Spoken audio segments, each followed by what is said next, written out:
Hi guys! So day 2, ito ngayon ang aming pupunta sa Santa Ana, Cagayan. So ayan, nag-boating kami kasama ang buong family para pumunta po sa Crocodile Island. Dito po sa may Santa Ana, Cagayan. Ayan, so yung Crocodile Island tsaka yung Palawi Island is magkalapit lang. Pero dun lang kami pumunta sa may Crocodile Island para tingnan ang napakagandang tanawin doon. Ayan, so nag-boating nga kami ng mga 15 to 30 minutes ata. Hindi ko sure yung exact kasi hindi ko tinignan kung ilang minutes. Pero parang ganun na rin. So yun nga, medyo matagal-tagal yung biyahe gamit yung boat. Ayan, pero napaka-enjoy naman.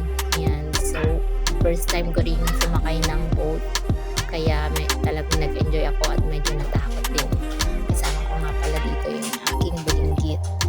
Pero natutulog siya habang nagpo-boating kami papunta na. Ayan, so napakainit pero okay lang, carry lahat yan. May mga nadaanan din kaming lighthouse. Ayan, so dito pala sa Santa Ana, Cagayan, malapit na siya sa Batanes. Ayan, so yun nga, napakaganda ng tubig, blue na blue. Ayan, so maraming pwedeng pasyalan dito. Pwede rin kayong pumunta dun sa may Palawi Island, pwede rin dun sa may Posorobo, pwede rin dun sa Angi Beach, maraming beach dito. Kaya lang yun nga lang napuntahan namin dun sa Nangarammuan, and then sa ika-day 2, ito na yung pinuntahan namin. Ito mismo sa may Crocodile Island. Ayan, so white beach din siya, parang di naman sa white na white, pero fine beach. Ayan. Kaya pala siya tinawag na Crocodile Island kasi naghugis crocodile siya. Ayan. So nakikita niyo para siyang crocodile. Ayun.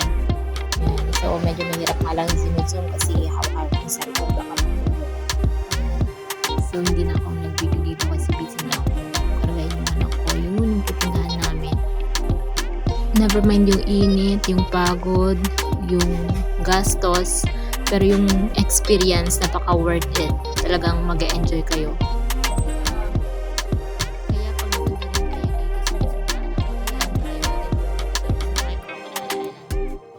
So may mga bata din kaming mga kasama. Ayan, bali 5 silang mga kids na kasama namin sa pagpunta dun sa may Crocodile Island. So ayan na nga, yung nakikita yung color white doon, dun po yung destination namin, dun po yung pupuntahan namin. Ayan, so parang lapit-lapit kasi nakikita mo na, pero malayo pa pala yan. Kasi nga, dyan sa dagat, nakakalito. Kasi feeling mo ang lapit pero malayo pa pala. So, ayan, may nadaanan din kami dito mga island, iba-ibang mga island. Tapos nakikita namin yung iba naming pinuntahan doon sa Nangarammuan. Natatanaw namin mula dito sa boat. Ayan, nakikita namin yung island or yung mga bundok doon. Kagaya nung parang nagkurba na parang pagong. Ayan, nakikita din namin bang nagbo-boating kami. So, napakagandang experience nito. Yan, sana mapasyalan nyo din. So, ang ano pala dito, kapag nag-rent ka ng boat, ayan, so yung boat, mga 13 to 20 tao na ang pwedeng sumakay dito. Ayan, kung magtrotropa kayo, pwede yung paghatian yung rent. Ayan, so ang rent pala ng mga boat dito, yung regular rent po nila is nasa 2.5. Ayan, kung magre-rent ka ng boat. So, sa pagpunta nga namin, nagdala na rin kami ng mga pagkain para dito na kami kumain. At doon na rin kami magluto doon sa may Crocodile Island. Ayan, para mas exciting at mas enjoy. Yun na nga. Medyo nakakatakot lang talaga kapag first time mong sumakay ng ganito. Yan, lalo na hindi pa tayo marunong lumangoy. Yan, kaya nga nagdala na ako ng salbabida. Yan, so dami kong iniisip na parang lulubog yung bangka ganyan. So, yun nga. Pero sa awa naman ng Diyos, nakarating kami ng maayos at nakauwi kami ng maayos at walang walang masamang nangyari sa amin sa pagpunta namin dyan. Yan. So yan palang Crocodile Island, na feature po yan sa KMJS. Pwede nyo rin pong panoorin para mas lalong ganahan kayong makita yung island na yan. Sino kuya? Kudu. Ay, datada unog.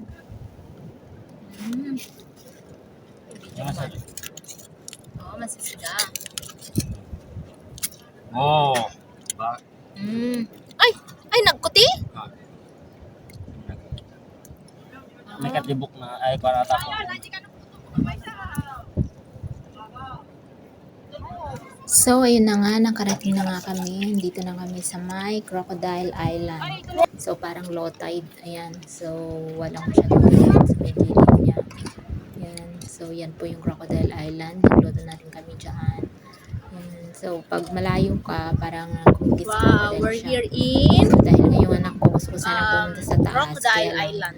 yung anak ko gusto Daw. rin pumunta sa taas. Dito Pero pa sa natakot Santa ako Ana, karamihan siya pumunta sa taas. Kaya dinaanan ko sa baba. Pero pwede kang umakyat dyan sa taas. Merong dadaanan parang parating ka dyan sa taas at makita mo yung napakagandang tanawin. Sayang nga lang, hindi ko na nakita yung sa taas. Hindi na ako nakapunta dun sa taas. Yan, kaya dito na lang muna ako sa baba. Yan, dito po kami nagluto-luto. Ayan, yung mga fish na yan, fresh. Kahuhuli lang. Doon ang Palawi Island. So, Diyan sa natatanong mo, dun po banda yung Palawi Island. Diyan sa may Yan, white yung may nakikitang parang white sand na doon sa may island na yun, yung daw yung Palawi Island. So, parang malapit pa lang. Sayang nga lang, hindi na namin napuntahan. Kasi nga, baka daw mag-iba yung ano ng dagat at parang nakakahilo ng kapag pauwi. Madingat tila. No! Don't eat that! Saglit lang kami dito at umuwi na din. After po namin kumain at mag-picture-picture sa video. Yan. So, may mga kinukuha silang ano, hindi ko alam kung ano yun dyan sa may dagat. So, yun na nga, napakagandang experience. So, after nga nun, kumain. Ayan. So, yun po yung island na pinuntahan namin. Pauwi na nga kami dito sa part na to. Yan. So, napakagandang experience at napakagandang tanawin ang makikita mo po dito sa Santa Ana, Cagayan. So, yun lang po. Yan, yun yung Crocodile Island. White na white siya, white beach pa. Yan, napakaganda. Ang ganda po nung dun sa may gilid, hindi ko na nga lang na videohan. Yan kasi yung anak ko gustong maligo, kaya yun, naligo siya sa dagat.